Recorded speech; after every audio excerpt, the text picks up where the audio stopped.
will welcome to Fargo and turn things over to Coach. Thank you. Very excited to be here. I think our group is ready for this. This is a tough region to come out of, but we're playing as well as we have all year. We're healthy, and we're ready to go. I like this group. I think we learned a lot last year from our double overtime game against Denver, and this is a great setup here in Fargo, and we're rested and ready to go. All right, thank you, Coach. With that, we'll open it up to questions first for the players. Right down here. Nathan Strauss, UMass Radio. Lyndon, for you, you're the last guy on this team who was part of that national championship group 4 years ago. I'm just curious, what you took away from that team and that run and sort of how you bring it to this year's group as well. Yeah, there's a very similar feeling in the locker room with this team. Thinking about my freshman year, we had such a close team, tight-knit group, and I think after Christmas break, we kind of hammered down on really connecting and building trust within the group, and I think that's translated into our play on the ice, and we've gotten some good results from it. And Lucas, you've played 111 straight games since the last time these teams met, and obviously you've grown a lot as a player, but I always see, whether it's at practice or during games, how vocal you are, and I'm just wondering, looking at the last couple of years, how you've grown into your role as one of the captains of this team. Yeah, I think that's the beauty of UMass is coming here and guys that are kind of, under the radar. You could go down the list with players that have been here and have just flourished and that have grown into, becoming a man and becoming, good players for this program. And obviously, we've grown a lot, grown a ton here, and that's because of the people here and the coaching staff. But yeah, just going to try and be as vocal as possible for the team and just keep positive vibes. Down to Scott. Scott Strandy, College Hockey Coast to Coast. Lucas, for you, you come across the country this year. Last year was kind of in your backyard. Does it feel any different right now, or is it still hockey when it comes right down to it?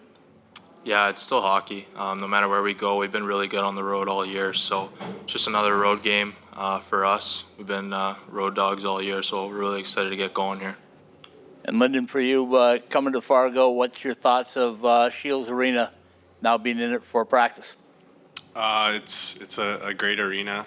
It's a little smaller than our home sheet, so the game's going to come a little faster, but beautiful facility, and we're very happy to be here. Back to you, Lucas, for one more. If you can tell me, what's the strength of Hockey East and what makes it so competitive so that you guys come here now and you're prepared to win a regional? Yeah, I think hockey's the best conference in college hockey. Whether you're playing a lot of skilled teams or hard teams, every matchup is really hard. You look at our first matchup versus Vermont; it's a tight game, and it's like that with everybody. So I think our conference has allowed us to be very well prepared for this game and this tournament, and we're excited to get going tomorrow. All right, anything else for the players? Okay, thank you guys. Appreciate it.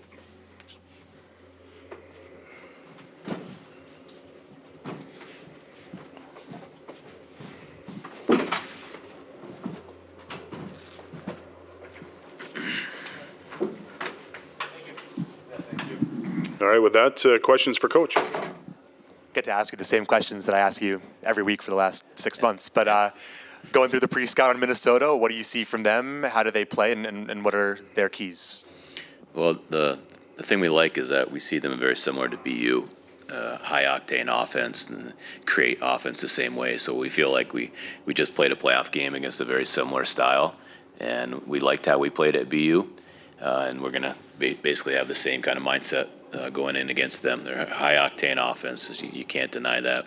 Very, very good offensive, threatening team. So watch, when you get into these games, you watch a lot more video when your season's on the line, and we feel like we see the tendencies of how they create their offense, and it's our job to neutralize that. I saw, out there at the practice, you guys were sort of getting used to the size of the sheet, but also maybe how the boards play and how it plays below the goal line. Just what is it like kind of adjusting to a completely new arena, with only one or two skates before a game?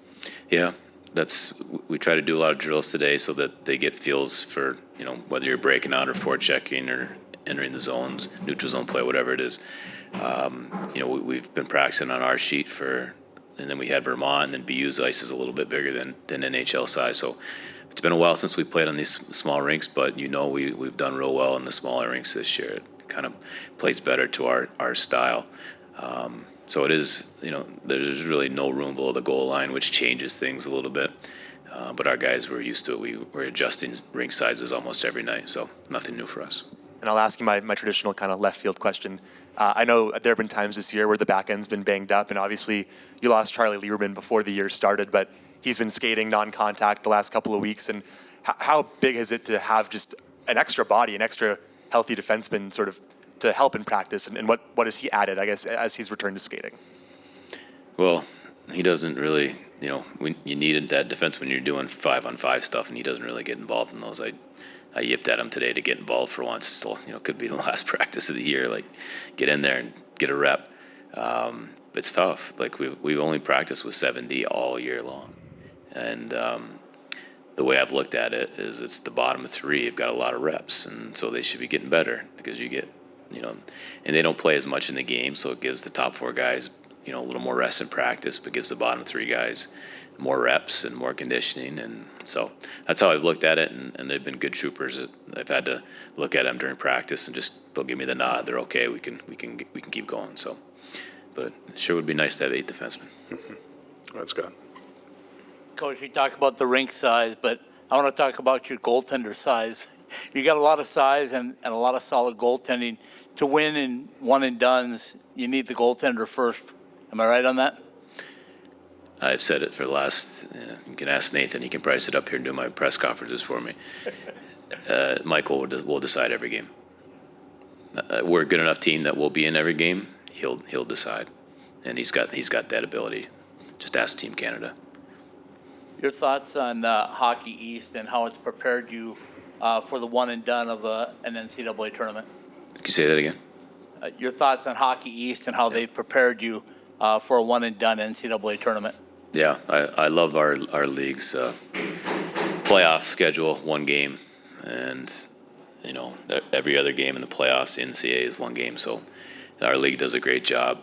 It keeps you. I mean, the more games they play, the more guys you can lose. I know, Minnesota lost a player their last game. They had to play 3 games. Denver lost a guy in their last game, important player. So it's nice to just play one game and win and move on, and that's what our league does well is prepare us for that. How important is the crowd here, taking them maybe out of the game with everybody being somewhat regional, with the exception of your team? Well, all I've been told is that we might get a lot of fans because North Dakota fans may cheer for us. So you tell me if that's true or not, but that's what I've heard a lot. So I'm expecting to be the home team.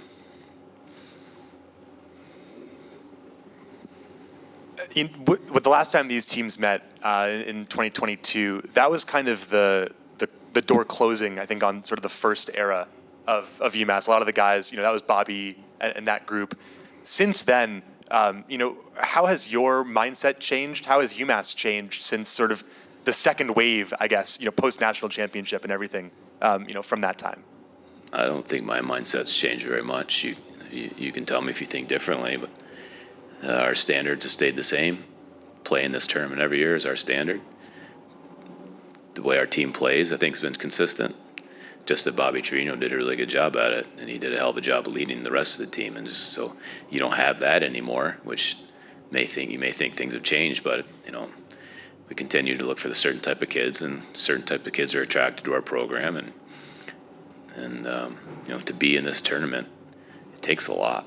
Like, it's not easy. There's a lot of good teams, and we snuck in last year. This year we came through the door. We opened the door ourselves and walked through it, and we come into this tournament, even though we lost to BU in our last game. I think most people at that game said that was UMass played pretty well, and again, this team has not lost in regulation since middle of February, or I don't even know. You probably know better than I do. And we've got a good team. We can score, and if Mike plays well, I like our chances. All right. Anything else for Coach? All right. Thank you very much, Coach. Thank you.